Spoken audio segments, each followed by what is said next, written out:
अस्सलाम वालेकुम दोस्तों, मैं आपके सामने एक वाक़या पेश करने जा रही हूँ। मुझे यकीन है कि आप गौर से सुनेंगे। एक बार एक शरीफ यहूदी ने महज शरारत में हज़रत मोहम्मद सल्लल्लाहु अलैहि वसल्लम की खिदमत में खजूर की एक गुठली पेश की और ये शर्त रखते हुए कहा कि अगर तुम आज इस गुठली को मिट्टी के नीचे दबा दो और कल ये ऐसा तनावर दरख्त बन के ज़मीन पर लहलहाने लगे जिसमें फल यानी खजूरें भी पैदा हो जाए, तो मैं तुम्हारी तालीमात पर ईमान ले आऊँगा, गोया मुसलमान हो जाऊँगा। रसूल मुकर्रम सल्लल्लाहु अलैहि वसल्लम ने उसकी ये शर्त तस्लीम कर ली और एक जगह जाकर रसूल सल्लल्लाहु अलैहि वसल्लम ने गुठली को मिट्टी के नीचे दबा दिया और उस पर पानी डाला और अल्लाह सुब्हान व तआला से दुआ भी की और वहाँ से तशरीफ़ ले आए।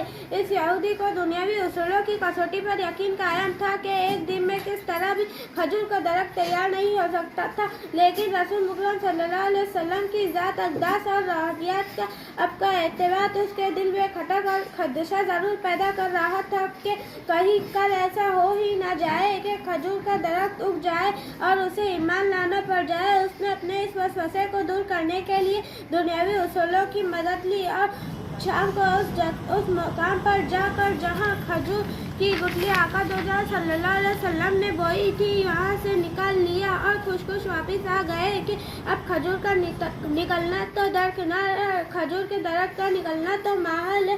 लेकिन वो नहीं जानता था कि जब मामला अल्लाह सुब्हान व तआला और उसके रसूल सल्लल्लाहु अलैहि वसल्लम के दरमियान हो तो दुनियावी असबाब भी बेमानी हो जाते हैं। अगले दिन आका दो सल्लल्लाहु अलैहि वसल्लम और वो यहूदी मुकाम मुकर्रर पर पहुँचे तो वो यहूदी ये देखकर हैरान रह गए कि वहाँ एक तनावर दरख्त खजूर के गुच्छों से लदा पड़ा है। उस यहूदी ने जब उसकी खजूर खाई तो उसके मुंह से बेइख्तियार निकला, इसकी गुठली कहाँ है। मरकम है कि इस मौके पर रसूल सल्लल्लाहु अलैहि वसल्लम ने इरशाद फरमाया कि गुठली तो तुमने कल शाम ही निकाल ली थी, इसलिए गुठली तो खजूर में है ही नहीं। अलबत्ता तुम्हारे ख्वाहिश के मुताबिक खजूर और खजूर का दरख्त मौजूद है। कहा जाता है कि वो यहूदी अल्लाह सुब्हान व तआला के एजाज़ से रसूल सल्लल्लाहु अलैहि वसल्लम के इस मौजज़े को देखकर मुसलमान हो गए।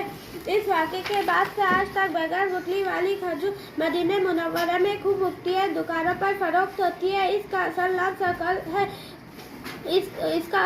शकल है, इसे शकल भी कहते हैं। और अगर आपको नाम याद ना रहे तो आप इसे बेदाना खजूर के करके भी तलब कर सकते हैं। अब बहुत ज़्यादा इल्म रखने वाले बाउंड्री के माहिरीन ये भी पूछेंगे कि जब शकल खजूर में गुठली नहीं दिखती है इसकी मज़ीद काश्त 1400 सालों से कैसी हो रही है, तो बताने वालों ने बताया है कि इसके सूखे पत्ते मिट्टी में मदगम करके नए पौधों की बुनियाद बन जाती है। अस्सलाम वालेकुम।